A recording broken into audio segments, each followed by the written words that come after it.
Urban India ಮಿನಿಸ್ಟ್ರೀಸ್ನವರು ಪ್ರಸ್ತುತಪಡಿಸುತ್ತಿರುವ 40 ದಿನಗಳ ಧ್ಯಾನ ಸುರುಳಿಗೆ ತಮ್ಮೆಲ್ಲರಿಗೂ ಸ್ವಾಗತ. ಈ 40 ದಿನಗಳ ಧ್ಯಾನಗಳು ಡಾಕ್ಟರ್ ಪಿಸಿ ಮ್ಯಾಥ್ಯೂ ಮತ್ತು ಶ್ರೀಮತಿ ಸಿಬಿ ಮ್ಯಾಥ್ಯೂ ಅವರು ರಚಿಸಿದ ಧ್ಯಾನಗಳಾಗಿವೆ. ದಿನ 15 ತಾಳ್ಮೆ. ದೇವರ ಪ್ರಮುಖ ಗುಣಗಳಲ್ಲಿ ಒಂದು ತಾಳ್ಮೆ. ಪೌಲನು 1 ಕೊರಿಂಥದಲ್ಲಿ ಪ್ರೀತಿಯ 13 ಗುಣಲಕ್ಷಣಗಳನ್ನು ವಿವರಿಸಿದಾಗ ಅವನು ತಾಳ್ಮೆಯನ್ನು ಪ್ರೀತಿಯ ಮೊದಲ ಲಕ್ಷಣವೆಂದು ಉಲ್ಲೇಖಿಸುತ್ತಾನೆ. ಇದು ಆತ್ಮನ ಫಲ ಎಂದು ಅವನು ಹೇಳುತ್ತಾನೆ. ಈ ಗುಣಲಕ್ಷಣಗಳನ್ನು ನಾವು ಹೇಗೆ ಹೊಂದಬೇಕೆಂದು ದೇವರು ಬಯಸುತ್ತಾನೆ ಎಂಬುದನ್ನು ಈ ಭಾಗವು ಸೂಚಿಸುತ್ತದೆ. ದೇವರು ತನ್ನ ತಾಳ್ಮೆಯನ್ನು ಹೇಗೆ ಪ್ರದರ್ಶಿಸಿದನು? ಆತನು ಶಿಲುಬೆಯಲ್ಲಿ ತನ್ನ ತಾಳ್ಮೆಯನ್ನು ಗಮನಾರ್ಹವಾಗಿ ತೋರಿಸಿದನು.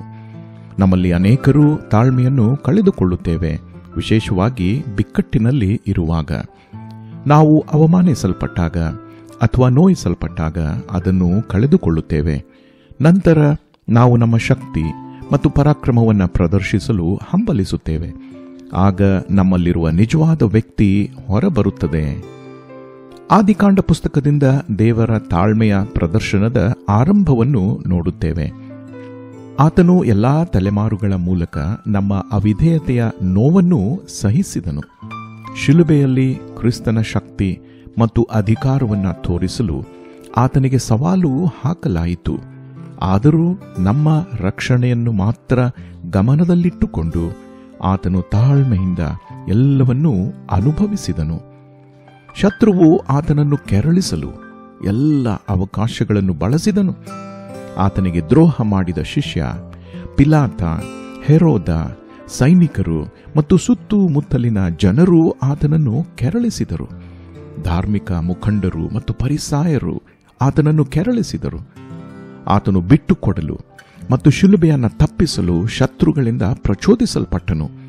ಯೇಸು ಇದನ್ನೆಲ್ಲ ಅನುಭವಿಸಿದನು, ಏಕೆಂದರೆ ತನ್ನ ತಂದೆ ಕೆಲಸದಲ್ಲಿ ಇದ್ದಾನೆ ಮತ್ತು ನ್ಯಾಯವನ್ನು ಜಾರಿಗೆ ತರುತ್ತಾನೆ ಎಂದು ತಿಳಿದಿದ್ದನು. ಯೇಸುವಿನ ಸಹನೆ ನಮಗೆ ರಕ್ಷಣೆಯನ್ನು ತಂದುಕೊಟ್ಟಿತು. ಆತನ ತಾಳ್ಮೆ ನಮ್ಮನ್ನು ಪೋಷಿಸುತ್ತದೆ. ಆತನ ತಾಳ್ಮೆಗೆ ನಾನು ಎಂದೆಂದಿಗೂ ಋಣಿಯಾಗಿದ್ದೇನೆ.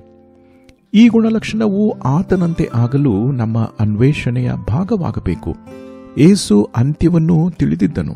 ಆದ್ದರಿಂದಲೇ ಆತನು ತಾಳ್ಮೆಯಿಂದ ಅವಮಾನವನ್ನು ಸಹಿಸಿದನು.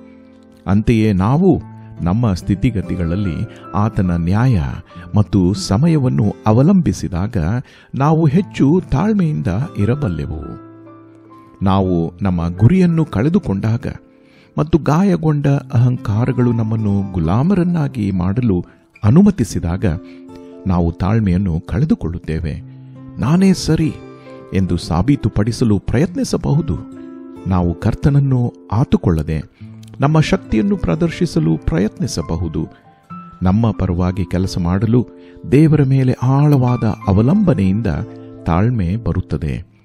ನಾವು ಎಷ್ಟು ತಾಳ್ಮೆಯಿಂದ ಇದ್ದೇವೆ? ಪ್ರಚೋದನೆಯಾದಾಗ ನಾವು ನಮ್ಮನ್ನು ಸಾಬೀತುಪಡಿಸಲು ಪ್ರಯತ್ನಿಸುತ್ತೇವೆಯೋ ಅಥವಾ ನಾವು ಆತನ ನ್ಯಾಯ ಮತ್ತು ಸಮಯಕ್ಕಾಗಿ ಕಾಯುತ್ತಿದ್ದೇವೆಯೇ? ಪ್ರಾರ್ಥನೆ ಮಾಡೋಣ. ಕರ್ತನೇ, ಶಿಲುಬೆಯ ಮೇಲಿನ ನಿನ್ನ ತಾಳ್ಮೆಯು ಅಗ್ರಾಹ್ಯವಾಗಿದೆ. ನಿನ್ನ ತಂದೆ ಮತ್ತು ನಿನ್ನ ಆತ್ಮನು ಕಾರ್ಯ ಮಾಡುತ್ತಿದ್ದಾರೆ ಎಂದು ನಿನಗೆ ತಿಳಿದಿದ್ದರಿಂದ ನೀನು ಅವಮಾನ, ನೋವು ಮತ್ತು ಅಪಹಾಸ್ಯವನ್ನು ಅನುಭವಿಸಿದಿ. ಕರ್ತನೇ, ತಾಳ್ಮೆಯಿಂದಿರಲು ನಮಗೆ ಕೃಪೆಯನ್ನು ನೀಡು. ನಿನ್ನ ಉದ್ದೇಶಗಳನ್ನು ಪೂರೈಸಲು, ನಿನ್ನ ನ್ಯಾಯ ಮತ್ತು ಪ್ರೀತಿಯನ್ನು ಅವಲಂಬಿಸಲು ನಮಗೆ ಅನುವು ಮಾಡಿಕೊಡು. ಯೇಸುವಿನ ನಾಮದಲ್ಲಿ ಬೇಡಿದ್ದೇವೆ, ಆಮೆನ್. ಈ ಧ್ಯಾನಗಳು ನಿಮಗೆ ಆಶೀರ್ವಾದವಾಗಿವೆ ಎಂದು ನಂಬುತ್ತೇವೆ.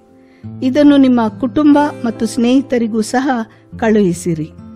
ಆತನಂತೆ ಆಗುವುದು, ಆತನ ಜೊತೆ ಇರುವುದು, ಆತನಿಗೋಸ್ಕರ ಇರುವುದು ಎಂಬ ಧ್ಯಾನ ಸುರುಳಿಗಳು ಇಂಗ್ಲಿಷ್ನಲ್ಲಿ ಲಭ್ಯವಿದೆ. ಅದನ್ನು urbanindia.org ಯಲ್ಲಿ ನೀವು ಕೊಳ್ಳಬಹುದು.